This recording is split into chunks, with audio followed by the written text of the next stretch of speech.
and particularly for many Australians. Yes, some First Nations Australians in particular have questioned the commemoration. So let's get more and bring in CEO and proud Widjabul Wirrabul woman from the Bundjalung Nations, Larissa Baldwin. Larissa joins us now. Welcome, Larissa. Obviously, there's nothing homogenous or uniform about First Nations attitudes towards the monarch, but can I ask from your own perspective whether you've struggled in any way with all the attention and all that flows from these symbols connected to colonisation way back when? I think as First Nations people, we have a considerable amount of reverence for sorry business. So we can understand that people are grieving and mourning right now.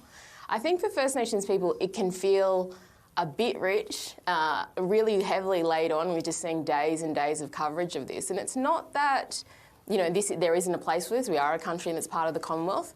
But it is a stark reminder that that there are national symbolism that we take part in as a nation that First Nations people really aren't part of, and that there are multiple stories and truths and histories that exist in this country. And I think that the maddening thing for people in terms of what's happened over the last week or so is that we're expected to kind of participate and also, or just to be quiet, to go away and be quiet and to not express us to right now as how we're feeling, or to tell our truths, or to talk about the monarchy and the impact that it's had on us over many, many generations. So you use the word maddening there, Larissa. Is it any harsher than that? Has it been traumatising, if not for you, then for others you've spoken to? If you think about the things that are happening right now for First Nations communities, we're dealing with the inquest to Kumanjai Walker, and we're seeing incredibly racist text messages from police. We're seeing brutality for our young people in New South Wales. We're collectively grieving one of our, most incredible truth tellers, Uncle Jack Charles. And so there's a lot of things that are happening. And so when you lay on, what's happening right now to the historical traumas that exist in our communities, a lot of those, and people will say during this time, and this is the thing I think creates this amazing amount of tension, is that people say, well, she didn't colonise the country. She wasn't here in 1788.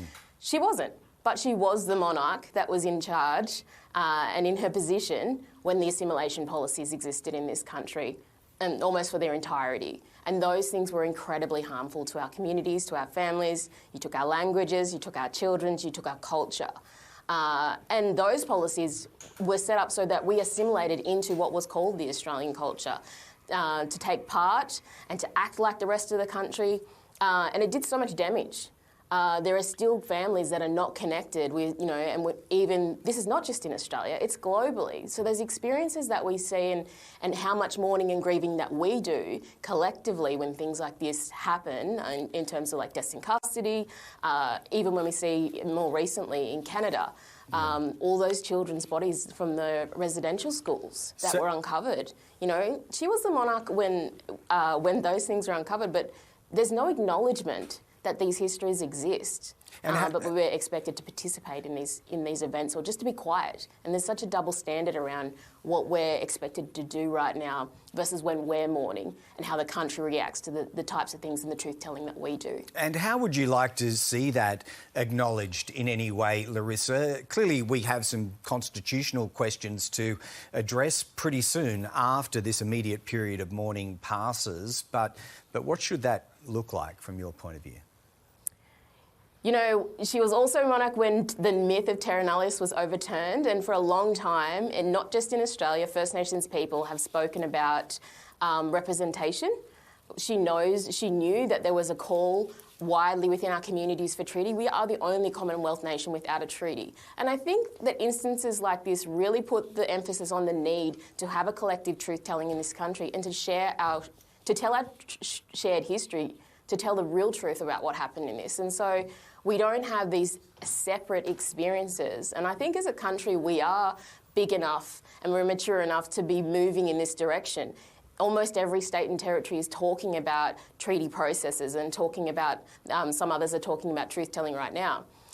The death of the longest-serving monarch is absolutely the time that we should be talking about our future, who we are, how we come together, how we make treaties, that process is so important. And we can talk about symbolism in a document and the referendum, and that is a stop on the way. But it is really important for us to talk about, well, where do we go from here and what is our national identity together? Yeah, and what lies beyond that question, I guess for many, it's being expressed already, Larissa, is republic. Again, no homogenous Indigenous view, First Nations view on that, but are you impatient to bring that question on? I want to do the treaty first, way before a republic, but I absolutely think as a modern democracy, and that doesn't mean that we aren't part of the Commonwealth, that is part of our identity, but I think we should be a republic. I don't think it makes sense for us. You know, we haven't had the death of a monarch for 70 years. And so in a lot of ways, yes, there are kind of the symbolisms and things that take place, but a lot of this stuff is just like, it feels like it's laid on really thick, and a lot of it feels a little bit like, I guess, made up.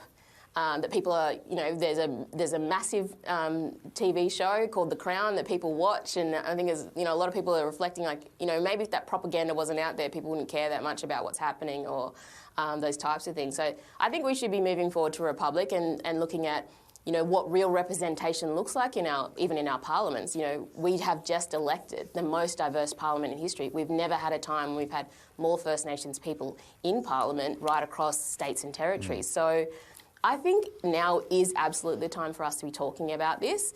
And yeah, I want to bring on the conversation about a republic, but let's talk treaty first. Yeah, we've certainly done that this morning. Larissa Baldwin, thanks so much for your time. Larissa is also CEO of GetUp, as well as being a proud Widjabul Wirrabul woman from the Bundjalung Nations.